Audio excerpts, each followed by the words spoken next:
Well, hello, advisory. I am doing a quick video outside and it is freezing. As you can see, the snow, we got snow, right? And I know you were wishing it was during a snow day, but it's just so beautiful. I don't know, have you ever been, I don't know where you live, if it's conducive to this. I grew up, the Springton Reservoir off of 252, kind of going towards Media. And we would go back down to the lake behind the house. But when it would snow and we would come outside, it was like this really quiet, everything felt like it was insulated, right? And all you could hear were these little natural sounds. I just loved it. I mean, we're going to talk today a little bit about nature. We talked about self-absorption. We're talking a little bit about self-care and our need for certain things to kind of help us in areas where we feel like we're battling anxiety or depression or, an abundance of stress or loneliness, all kinds of things, maybe a real disconnect from the Lord. And so one of my favorite authors, he said it really well. His name's Philip Yancey. He was a journalist for the Chicago Tribune, right? So he lived in downtown Chicago. I don't know if you've been there. Huge, city, towering buildings. And he would say, gosh, and you walk around the city of Chicago, much like you would Philadelphia, there's this sense of like, we feel important, like we're making kind of the world run and we're making the economy run and we're, all this kind of stuff. And it makes us feel sort of puffed up, like big and smart. And yet he moved to Colorado and he lives at the base of this mountain.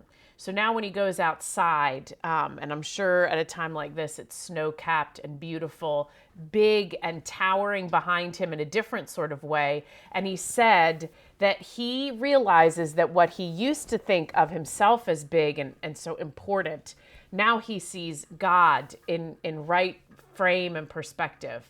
He is small, God is big.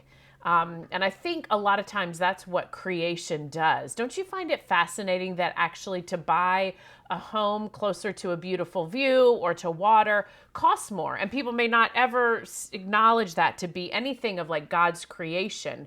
And yet this is like in us. We are drawn to it. We rarely choose it though, right? We stay inside. We stream these shows. We like text and get on our social media or whatever, and we do these things where we're sort of like really kind of zoned in on this little screen, and yet we feel this kind of stress. So the reason I want to talk to you about this is because personally, I know this is true from my own experience. I also know that research tells us that when you get outside on somewhat of a regular basis, meaning you don't need to go out for hours and hours, but like this regular getting outside, getting away from a screen, getting away from your phone, you would be surprised at what it does for you, both mentally, emotionally, even relationally, spiritually.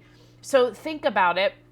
Think about yourself. If you had a little outline around yourself, like a silhouette, and you colored in the color red, and it represented stress, and it went all the way up here, and you have this tiny little margin left for the stress that you feel, and you notice, I'm irritable. I feel like everybody's pushing my buttons. I'm edgy. Like I'm just like annoyed all the time. Oftentimes it's because we have very little margin, and sometimes you'll be like, I don't know why I just got so annoyed at that. It wasn't even that annoying, but you realize like these small things set you off.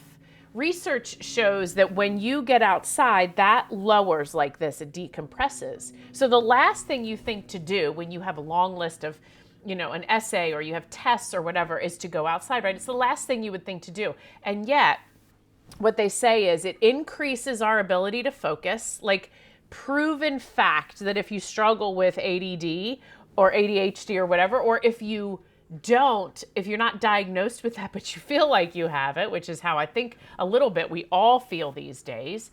And truly, it's misdiagnosed all the time because electronics make our brains sort of bounce around a little bit more. But what happens when you go outside and you listen and you're sort of captivated by the presence of the beauty around you or the bigness of the sky or the sounds, these natural sounds of some of these birds and the crunching of your feet on the snow, something happens that causes us to be able to focus more. As a matter of fact, I think it's because we're not pulled in so many directions. We're fully present in the moment.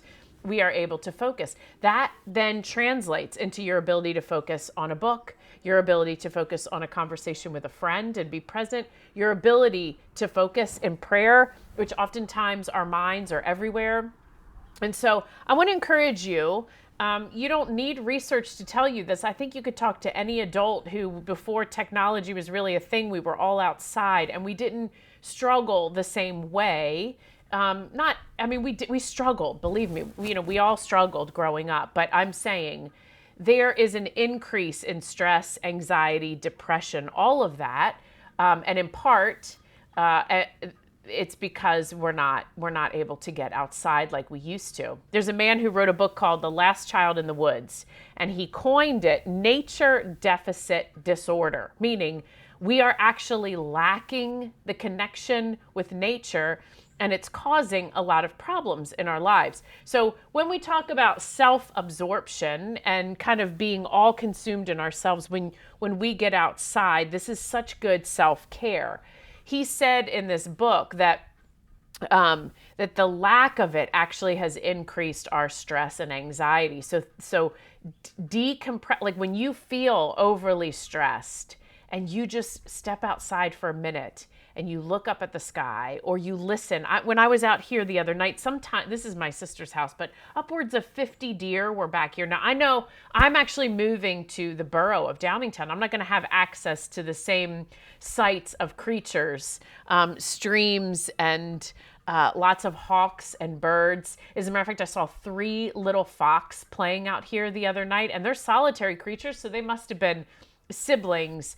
But I'm telling you, I get my binoculars like a little nerd. I get my binoculars, I go outside, I want to watch them and just kind of get away from whatever it is that I'm working on to give myself a little mental break. Think about it, the poets, the artists, the environmentalists, the scientists, think about even the psalmists, right? And these people who have created these rehabs for drug addiction or alcohol addiction or internet addiction, which is now, I think I mentioned to you a thing, these rehabs. These rehabs are often in places like Utah and Wyoming and California where the redwoods are. Like, they are getting people outside. Why? Because that's part of the healing and they know it. Whether they acknowledge God or not, they know that it is part of our healing to be outside. It's part of it helps so much with depression and anxiety. So I don't know where you are with that.